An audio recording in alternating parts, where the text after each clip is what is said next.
Versículo 25 diz assim: alta madrugada, Jesus dirigiu-se a eles, andando sobre o mar. Os discípulos passando ali por aquele tormento dentro do barco, e já era madrugada, ou seja, já havia se passado um bom tempo. Jesus então vai até eles, andando sobre o mar.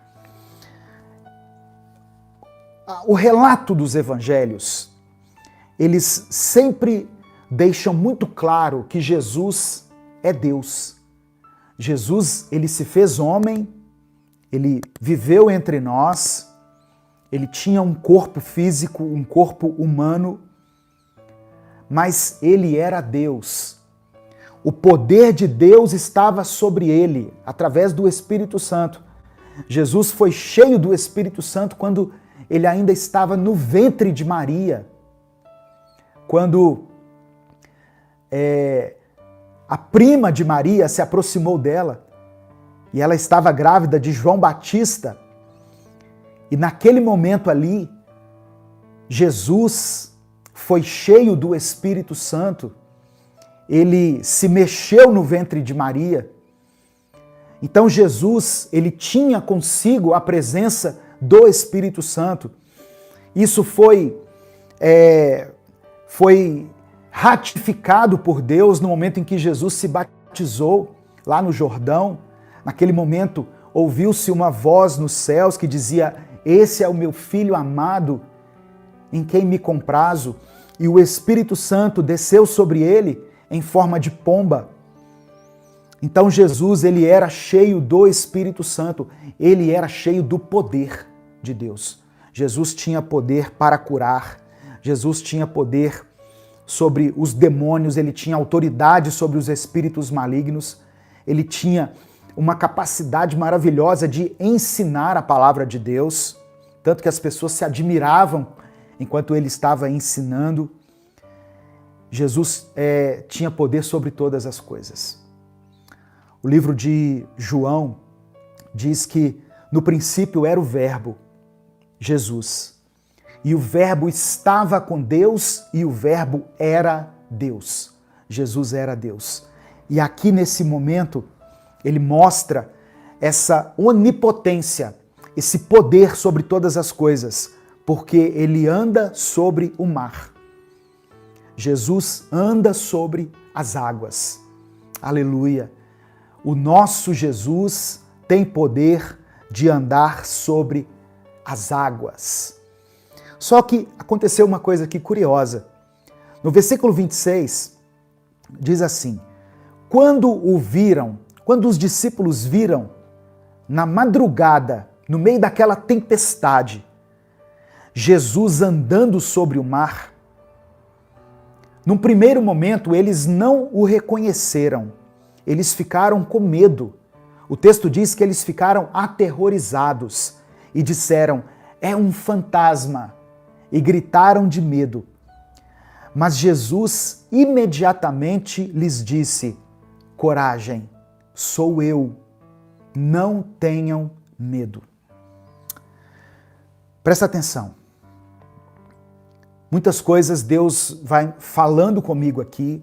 Eu tinha feito até umas anotações, um esboço, mas à medida em que nós vamos lendo o texto novamente, o Espírito Santo vai ministrando ao meu coração e eu quero transmitir tudo isso ao seu coração também, no nome de Jesus. A palavra do Senhor está dizendo aqui, coragem. E eu quero que você receba essa coragem. Por maior que seja a tempestade que você estiver enfrentando, não tenha medo, porque Deus está com você. Jesus caminha contigo no meio da tempestade. E Ele diz para você, você que está me ouvindo nessa noite, você que está aí me acompanhando pelas redes sociais, Jesus está dizendo de uma forma muito clara, o Espírito Santo fala de uma forma muito clara, para mim e para você: não tenha medo, tenha coragem. Eu estou junto com você nessa tempestade. Eu estou junto com você nesse problema, nessa crise. Você não está sozinho. Os discípulos, eles tinham obedecido a uma ordem de Jesus. Lembra que o texto diz que Jesus insistiu para que eles fossem até o barco. Jesus, ele sabia que essa tempestade iria acontecer aqui na vida dos discípulos. Assim como ele sabe das tempestades que já aconteceram, que estão acontecendo e que ainda vão acontecer na nossa vida. Deus conhece todas elas e mesmo assim ele libera essa palavra para nós. Não tenha medo, tenha coragem. Meu irmão, minha irmã, receba essa palavra aí no seu coração. Deus pede que você se encoraje, que você tenha confiança, que você não entre em desespero. Essa tempestade não vai te destruir, não vai te afogar. A sua família não será destruída, porque a presença do Senhor é com você. A presença do Senhor é contigo.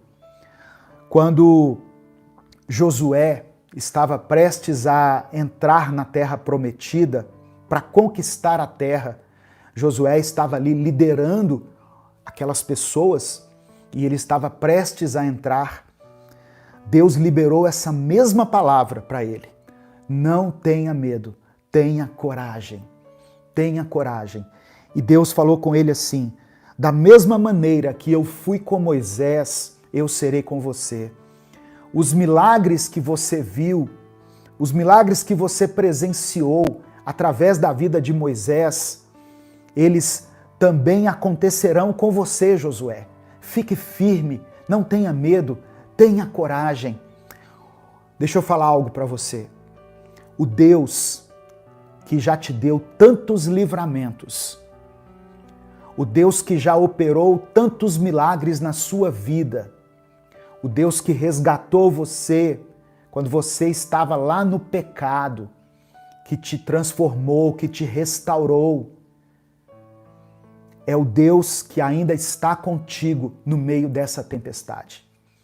Deus tem um propósito na sua vida, na vida da sua família.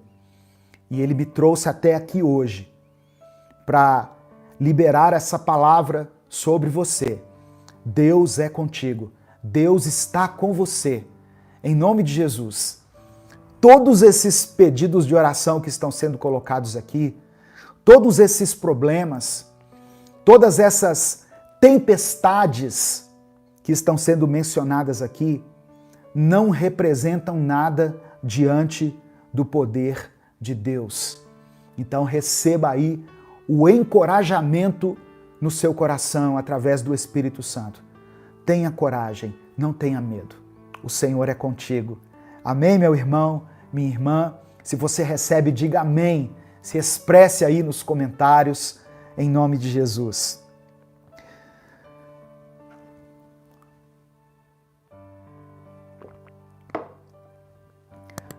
No versículo 28, a partir do versículo 28, acontece também uma coisa que é bem relevante aqui nessa passagem. Os discípulos viram Jesus, Jesus disse para eles: tenham coragem, não tenham medo. Só que um discípulo chamado Pedro, que era talvez o mais ousado dos discípulos, ele disse assim: Senhor, se és tu, manda-me ir ao teu encontro por sobre as águas.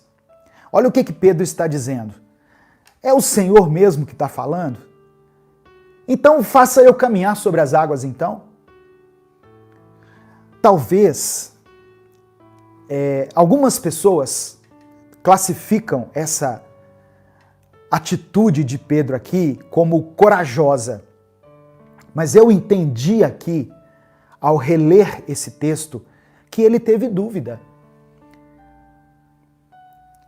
Ao ouvir aquela palavra e ver aquele fantasma, aquele suposto fantasma no meio do mar, eles ficaram em dúvida. Todos eles ficaram em dúvida. E mesmo depois que Jesus anunciou que era ele, eu creio que muitos discípulos ainda tiveram dúvida, porque eles conheciam o Jesus que curava enfermos, eles conheciam o Jesus que multiplicava pães, o Jesus que ensinava na sinagoga, mas eles não tinham visto ainda um Jesus que tinha poder sobre o tempo, um Jesus que caminhava sobre as águas sem afundar. Por isso Pedro disse: é o Senhor mesmo? Então faça com que eu também ande sobre as águas. E no verso 29, Jesus diz: venha. É o que ele respondeu. Então Pedro saiu do barco, andou sobre a água e foi na direção de Jesus. Eu vou parar aqui novamente. Eu estou lendo Evangelho de Mateus, capítulo 14. Eu comecei a partir do verso 22, mas eu estou agora no versículo 29. Pedro saiu do barco, andou sobre a água e foi na direção de Jesus. Presta atenção. Muitas vezes nós queremos andar sobre as águas, nós queremos experimentar o milagre, a bênção, a vitória, mas sem sair do barco. O que representava o barco nesse contexto? Um lugar seguro, um lugar confortável. Para muitas pessoas, essa palavra faz sentido quando nós associamos o barco a uma zona de conforto.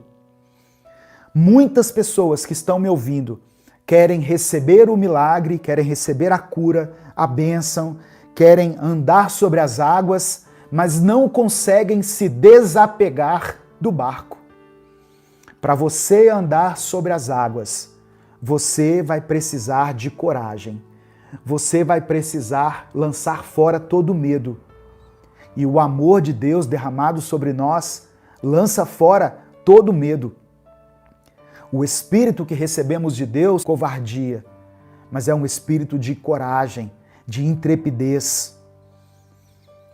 E talvez muitas pessoas terão que sair da sua zona de conforto para serem alcançadas por Deus, para receberem de Deus essa bênção, esse milagre, isso que você tem buscado.